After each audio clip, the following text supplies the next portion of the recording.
guys! Welcome back to our YouTube channel, Saminado Family. Kung bago ka pa lang sa aming YouTube channel, don't forget to subscribe and hit mo na rin ang notification bell para updated ka sa mga bagong vlogs namin. So, ayun guys, samahan nyo kami. Ikutin natin ang West Edmonton Mall. Finally, we are here in Edmonton, Alberta. So, yan. Today, guys, ay iikot namin kayo. So, a little bit, nalilito kasi ang laki pala nito, guys. So, unang stop namin, nakita agad namin yung area ng ice skating. So, yan guys, nakakatuwa lang guys. Alam mo yung feeling na yan si Daddy. Oh.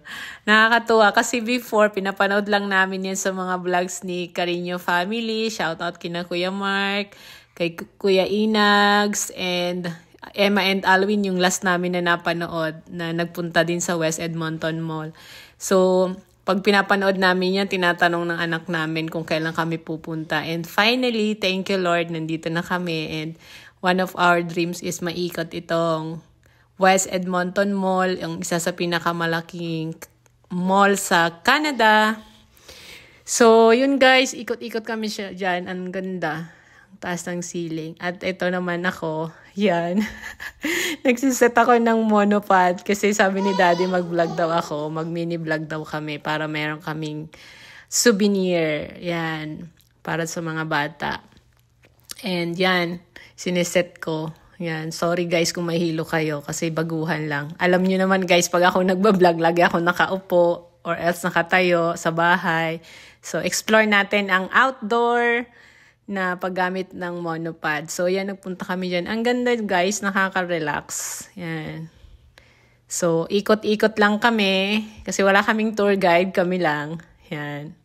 Explore by yourself. So, ayan.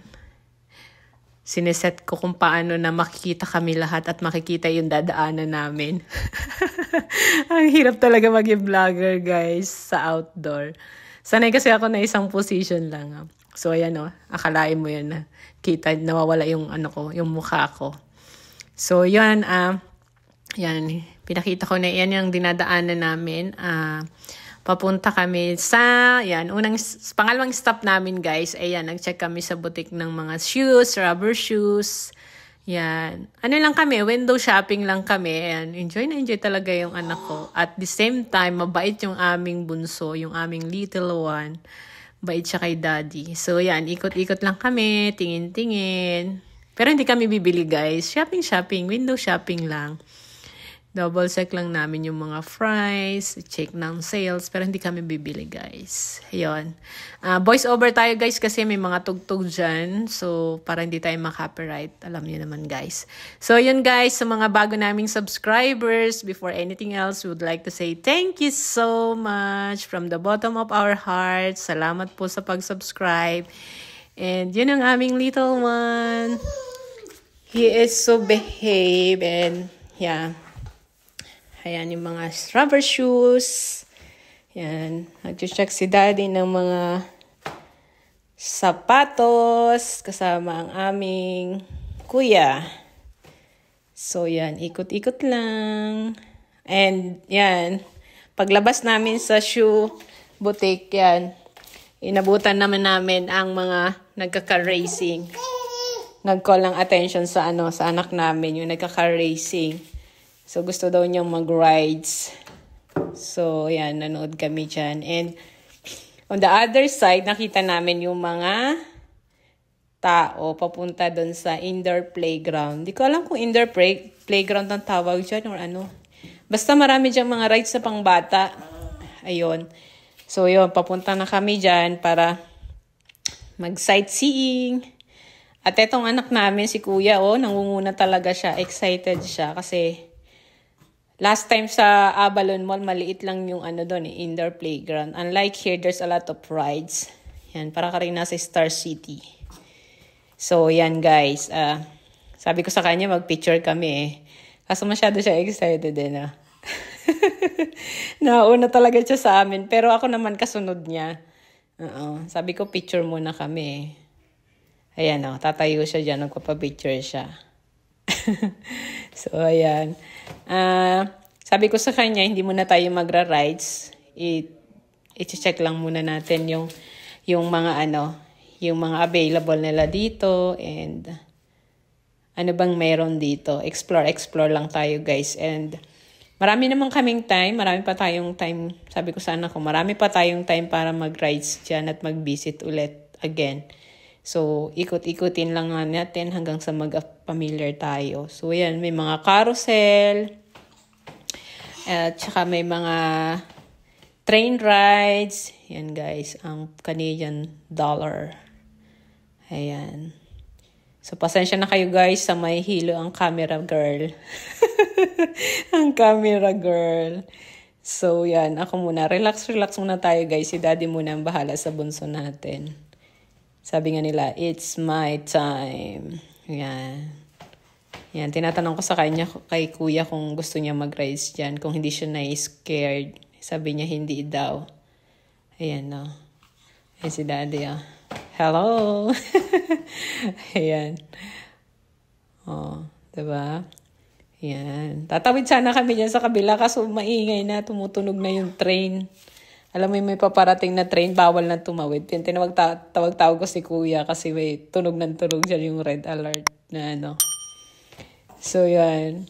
Actually, mabibitin yung oras namin kasi mga around 3 na kami. After school kami pumunta dyan. So, parang sabi ko mabibitin yung oras natin. Kaya, kung magra-rides kami, short time na. Sabi ko, explore lang natin, manood lang tayo sa mga nagra-rides. Yan. Kasi malapit lang naman tayo dito. Anytime na may available time tayo, magbibisit ulit tayo. And, yeah. Yun, ang dami. Nakakahilo, may carousel, Monopoly, railroad, yan. Ang daming rides and sobrang enjoy yung mga bata. Gusto ko ring mag-rides dyan sa horror rides. Horror rides. Ayan, so, eto, yan, ang taas niya. Ay, hindi ko na double check. Yung $65 nila, guys, na para sa ticket, I don't know yet kung ano yon. Ride all you can. So, ayan, lumabas na kami. And sabi ko kay kuya, hindi naman tayo magra-ride. So, okay na. Next time na lang tayo mag-rides. So, yan. Lakad-lakad ulit kami, guys. Hanggang dun sa dulo. Lakad-lakad. Yan. Ang daming butik na inano namin. And, nakakatuwa, guys. Napanood na namin to dati sa video sa mga YouTuber. Pero ngayon, kami naman yung iikot-ikot. So, yan. Yan ang butik nila. Ang daming option. Ang daming mga option. At ang dami din mga Pilipino dito, guys, na nakakasalubong namin. So, yon. Ang ganda. Ayan, o. So, kami, naka-stroller para hindi mapagod. At the same time, dumaan din kami sa butik ng jersey ng yan, Oilers. Yan. Gusto ko talaga yung hockey jersey na yan. Kaso nag-check kami ni Daddy, ang mahal niyan, guys. So, and for the last time, yan, ikot-ikot kami, diretso, hinahanap namin yung Winners. And window shopping kami sa Winners, of course, and other boutique. So, yun, masyadong active yung aking panganay. So, galing pa yan sa school, guys. Hindi napapagod. Excited siya kasi. So, next stop namin is sa water parks, pero hindi pa namin makita. Ayan, so, si Daddy. Ayan, kasama si Bunso. Ang tahimik lang niya. So, explore guys kami. Ikot-ikot sa mall. Ang haba pala nito. So, let's enjoy the day. And thank you for watching, guys. So, sa mga subscribers, salamat po sa panonood. Sa mga viewers, thank you.